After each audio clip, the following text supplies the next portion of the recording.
ಸುರಪುರ ನಗರದ ರಂಗಂಪೇಟೆಯ ಕನ್ನಡ ಸಾಹಿತ್ಯ ಸಂಘದಿಂದ 83ನೇ ನಾಡಹಬ್ಬದ ಅಂಗವಾಗಿ ಕನ್ನಡ ಸಾಹಿತ್ಯ ಸಂಘದ ಭವನದಲ್ಲಿ ಗುರುವಾರ ರಾತ್ರಿ 11 ಗಂಟೆಯವರೆಗೆ ನಾಡಹಬ್ಬದ ಕಾರ್ಯಕ್ರಮ ಹಾಗೂ ಕಾನೂನು ಅರಿವು ನೆರವು ಕಾರ್ಯಕ್ರಮವನ್ನು ನಡೆಸಲಾಗಿದೆ. ಸುರಪುರ ನ್ಯಾಯಾಲಯದ ಹಿರಿಯ ಸಿವಿಲ್ ನ್ಯಾಯಾಧೀಶರಾದ ಫಕೀರವ್ವ ಕೆಳಗೇರಿಯವರು ಭಾಗವಹಿಸಿ ಕಾರ್ಯಕ್ರಮವನ್ನು ಉದ್ಘಾಟಿಸಿ ಮಹಿಳಾ ಆಸ್ತಿ ಹಕ್ಕು ಮತ್ತು ಫೋಕ್ಸೋ ಕಾಯ್ದೆ ಸೇರಿದಂತೆ ಹಲವು ಕಾಯ್ದೆಗಳ ಕುರಿತು ಮಾತನಾಡಿದರು.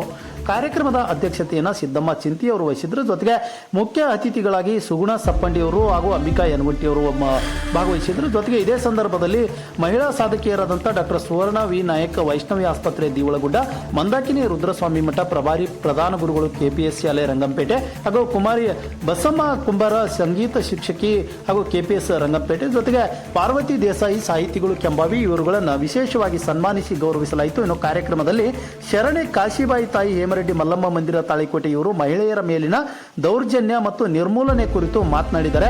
ಇನ್ನು ಕಾರ್ಯಕ್ರಮದ ನಿರೂಪಣೆ ಹಾಗೂ ವಂದನಾರ್ಪಣೆಯನ್ನು ಪದ್ಮಾಕ್ಷಿ ಬಸೆಟ್ಟಿ ಸೇರಿದಂತೆ ಶಿಲ್ಪಾ ಅವಟ್ಟಿ ಸೇರಿ ಅನೇಕರು ಕೂಡ ಕಾರ್ಯಕ್ರಮವನ್ನು ನಿರ್ವಹಿಸಿದ್ದಾರೆ. ಮಹಿಳಾ ಪ್ರಧಾನವಾದಂತಹ ಕಾರ್ಯಕ್ರಮದಲ್ಲಿ ಅನೇಕ ಜನ ಮಹಿಳೆಯರು ಸೇರಿದಂತೆ ನೂರಾರು ಸಂಖ್ಯೆಯ ಜನರು ಕೂಡ ಭಾಗವಹಿಸಿದರು. ಬದುಕ್ತಿದ್ದೀವಿ, ನಾವು ಏನೇ ಬದುಕ್ತಿದೀವಿ ಅಂತಂದ್ರೆ ಕಾನೂನು ಚೌಕಟ್ಟಿನಲ್ಲೇ ಬದುಕ್ತಿದ್ದೀವಿ ಅಂತ ಹೇಳಕ್ ಇಷ್ಟಪಡ್ತೀನಿ. ಯಾಕಂತಂದ್ರೆ ಒಂದು ಮಗು ಗರ್ಭದಲ್ಲಿ ಹುಟ್ಟಿದ ತಕ್ಷಣ ಕಾನೂನುಗಳು ಸ್ಟಾರ್ಟ್ ಆಗಿಬಿಡ್ತವೆ. ಅಂದ್ರೆ ಫಸ್ಟ್ ಸ್ಟಾರ್ಟ್ ಪ್ರೆಗ್ನೆಂಟ್ ಆದ ತಕ್ಷಣ ಅದು ಹೆಣ್ಣು ಗಂಡು ಅಂತಕ್ಕಂದ್ರೆ ಚೆಕ್ ಮಾಡಕ್ಕೆ ಹೋಗ್ತಾರಲ್ಲ, ಅದು ಸಹಿತ ಅಪರಾಧ. ನಂತರ ಮಗು ಹುಟ್ಟಿದ ತಕ್ಷಣ ಅದಕ್ಕೆ ನಾವೇನು ಬರ್ತ್ ಸರ್ಟಿಫಿಕೇಟ್ ಬೇಕಾಗ ಹುಟ್ಟಿದ ತಕ್ಷಣ ನಾವು ದಾಖಲೆ ಮಾಡ್ಕೊಡ್ತೀವಿ. ಅದಕ್ಕೂ ಒಂದು ಕಾಯ್ದೆ ಇದೆ. ಈ ತರ ಅದನ್ನು ಎಂಟ್ರಿ ಮಾಡಬೇಕು ಅಂತಕ್ಕಂತೆ ಬರ್ತಾ ಮಗು ಮನೆಗೂ ಸ್ಕೂಲ್ಗೆ ಹೋಗೋಕೆ ಸ್ಟಾರ್ಟ್ ಮಾಡ್ತಿದ್ದಾರ, ಅಲ್ಲಿಯೂ ಸಹಿತ ಶಿಕ್ಷಣದ ಹಕ್ಕು, ಉಚಿತ ಶಿಕ್ಷಣದ ಹಕ್ಕು ಸಹಿತ ಮಗು ಕೊಟ್ಟಿದ್ದಾರೆ. ಅಲ್ಲಿಯೂ ಸಹಿತ ಕಾಯ್ದೆ ಕೆಳಗಡೆ ಕೊಟ್ಟಿದ್ದಾರೆ. ಅಕಸ್ಮಾತ್ ಮಗು ಶಾಲೆಗೆ ಹೋಗ್ಲಿಲ್ಲ ಅಂತಕ್ಕಂತಂದ್ರೆ ಏನಾದ್ರೂ ಬಾಲ ಕಾರ್ಮಿಕವಾಗಿ ಕೆಲಸ ಮಾಡ್ತಿದ್ರೆ ಬಾಲ ಕಾರ್ಮಿಕ ಕಾಯ್ದೆ ಕೆಳಗಡೆ ಅವ್ರಿಗೆ ಶಿಕ್ಷೆ ಇರುತ್ತೆ. ಯಾರು ಕೆಲಸ ಮಾಡಿಸ್ಕೊಂಡಿರ್ತಾರೆ ಅವರು.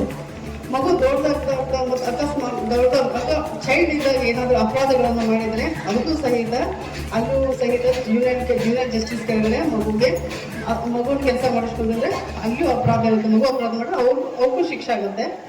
ಅದರಿಂದ ಮಗು ಬೆಳೆದ ಮಗು ಹೆಣ್ಣು ಮಗುನ ಸ್ಕೂಲ್ಗೆ ಅಥವಾ ಮದುವೆ ಮಾಡಿಕೊಡ್ತಾ ಇದ್ರೆ ವರದಕ್ಷಿಣೆ ಬಗ್ಗೆ ಮಾತಾಡಿದ್ರೆ ಅದಕ್ಕೂ ಸಹಿತ ಅಲ್ಲಿಯೂ ಸಹಿತ ಶಿಕ್ಷೆ ಇರುತ್ತೆ. ವರದಕ್ಷಿಣೆ ಕೇಳಿದ್ರೆ ಕೊಡೋದು ಸಹಿತ ಅಪರಾಧ. ಆಮೇಲೆ ಗಂಡು ಮನೆಗೆ ಹೋಗ್ತಾರೆ, ಗಂಡು ಮನೆಯಲ್ಲಿ ಹೋದಕ್ಕೂ ಸಹಿತ ಏನಾದ್ರು ಗಂಡು ಮನೆಗೆ ಏನಾದ್ರು ಕಿರುಕುಳ ಕೊಡಕತ್ರೆ, ಚಿತ್ರಹಿಂಸೆ ಕೊಡಕತ್ರೆ ಡಿವಿ ಆಕ್ಟ್ ಕಡೆ ಡಿವಿ ಆಕ್ಟ್ ಆಮೇಲೆ ವರದಕ್ಷಿಣೆ ಕಿರುಕುಳ ಅಂತಕ್ಕಂಥ ಕೇಸ್ ದಾಖಲು ಮಾಡಬೇಕಾಗತ್ತೆ. ನಂತರ ಇದೇ ತರ ಅಂದ್ರೆ ಮತ್ತೆ ನಾವು ಲಾಸ್ಟ್ ಒಂದಿನ ಬೇರೆ ಡೇಟ್ ನಾವು ಏನೇನು ಮಾಡ್ತಿದ್ದೀವಿ ಎಲ್ಲ ಸಹಿತ ಅಂದ್ರೆ ಬೇರೆ ಜೊತೆ ನಾವು ಜಗಳ ಮಾಡಿಕೊಂಡ್ರೆ ಏನೋ ಹೊಡೆದು ಮಾಡಿದ್ರೆ ಅದು ಅಫಾಲ್ಟ್ ಬೇಕಾಗತ್ತೆ. ಮುಂದೊಂದಿನ ಒಬ್ಬ ಮನುಷ್ಯ ಅಂತಕ್ಕಂದ್ರೆ ಬರ್ತ್ ಸರ್ಟಿಫಿಕೇಟ್ ಹೋಗಿ ಅದು ಒಂದು ಆಕ್ಟಿಗಳನ್ನು ಡೆತ್ತನ್ನು ರಿಜಿಸ್ಟ್ರೇಷನ್ ಮಾಡಬೇಕು ಅಂತಕ್ಕಂಥ ಇದೆಯಲ್ಲ. ಹೀಗೆ ನಾವು ಇನ್ನೂ ಸಹಿತ ಕಾನೂನು ಚೌಕಟ್ಟಲ್ಲೇ ಬದುಕ್ತಿದ್ದೀವಿ. ಅದು ನಮ್ಗೆ ಗೊತ್ತಿರೋದಿಲ್ಲ. ನಾವು ಇದು ಮಾಡಬಾರ್ದು ಅದಕ್ಕೂ ಒಂದು ಕಾಯ್ದೆ ಇರುತ್ತೆ ಅಂತಕ್ಕಂಥ